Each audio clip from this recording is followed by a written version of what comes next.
East Hannesburg High School students, whose families belong to the country club, along with their preferred teammates and their respective dates. "Check your messages," I said. "I bet your mother has already texted you." Cam squinted at the rotating ceiling fan and reached out his hands. "Lou, save me." "Are you hungover or still drunk?" I asked. "Drunk with your beauty. Drunk with your booty." "You can't reach my booty from there." I clapped loudly 4 times. "Up and at 'em, cowboy. Take heart. There will be food." "I can't get up," Cam whined. "Help me, Lulu." I hated when he called me that. But the night before, we dined on bacon-wrapped filet mignon at Pennington's Steakhouse and swayed to classic Rihanna on the dance floor. By the magical light of the mirror ball, Cam had declared his love. It was heady, intoxicating being in love. So far as I was concerned, we could have stayed at the lake house all day, except for his parents. "Shower! Now!" I risked taking his hands, and Cam, laughing, yanked me down on top of him. He tickled my sides. I curled up, trying to protect myself, but I was laughing too. Cam's mother greeted us in the posh country club lobby. "Louise, dear, don't you look pretty this morning? How was the dance?" Before I could reply, she added, "You'll have to excuse Cam so we can have a brief word. Family business, you understand." She gestured with her Bloody Mary toward the reserved private dining room. "Don't miss the crepe station." Crepes? I crossed the mosaic tile floor to the freestanding sign, EHHS Prom Brunch. From the arched double doorway, I wandered in, marveling over the colorful art glass chandelier, the crisp white table linens, the carved ice bowl of peel-and-eat shrimp, and the party of 50 or so, chatting, toasting, and taking photos. In addition to the crepes, I weighed the merits of an omelet station, a prime rib station, a silver platter of lox shaped like blooming roses, and a mirrored 5-tiered pyramid display of succulent-looking fruit.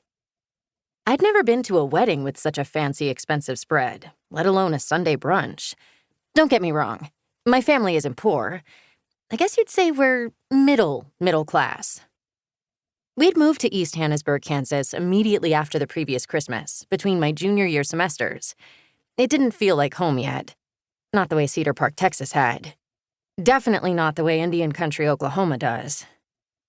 I'd plucked 3 chilled shrimp from the sculpted ice bowl and served myself some smoked salmon and sliced cantaloupe when Cam's hand cradled the small of my back. He steered me toward the prime rib station. "I'm starving," he said. "What was all that about?" I asked, deciding to save crepes for dessert. Cam leaned in. "My brother got engaged. Mom wants me to talk him out of it." "What's wrong?" I asked. "She doesn't like Andrew's fiancé?" "My mom barely knows her," Cam said. "But the girl's not exactly my mother's idea of future daughter-in-law material." He lowered his voice. "Get this. She's only 20, and she already has a 1-year-old kid. Can you imagine the bride's baby daddy showing up at a Ryan family wedding?"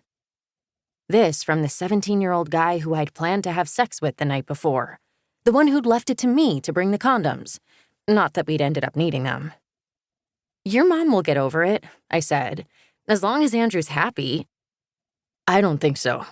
The girl is a Kickapoo Indian, so, you know. She works at a coffee shop on Massachusetts Street in Lawrence." We got in line for the carving station. "So, I know she's a barista?" "Let's be real," Cam replied. "She probably took one look at Andrew and saw dollar signs. Why else would she be working at a place like that, if not to hit on college guys?" I maintained a conversational tone. "Why would she be working at a coffee shop? Off the top of my head, I'd say it's convenient to where she lives, or she enjoys interacting with the public, or she believes in the power of caffeine. Maybe she's putting herself through college." "Mom says Kickapoo sounds like a dog. Like cockapoo or peekapoo. Get it?" I got it.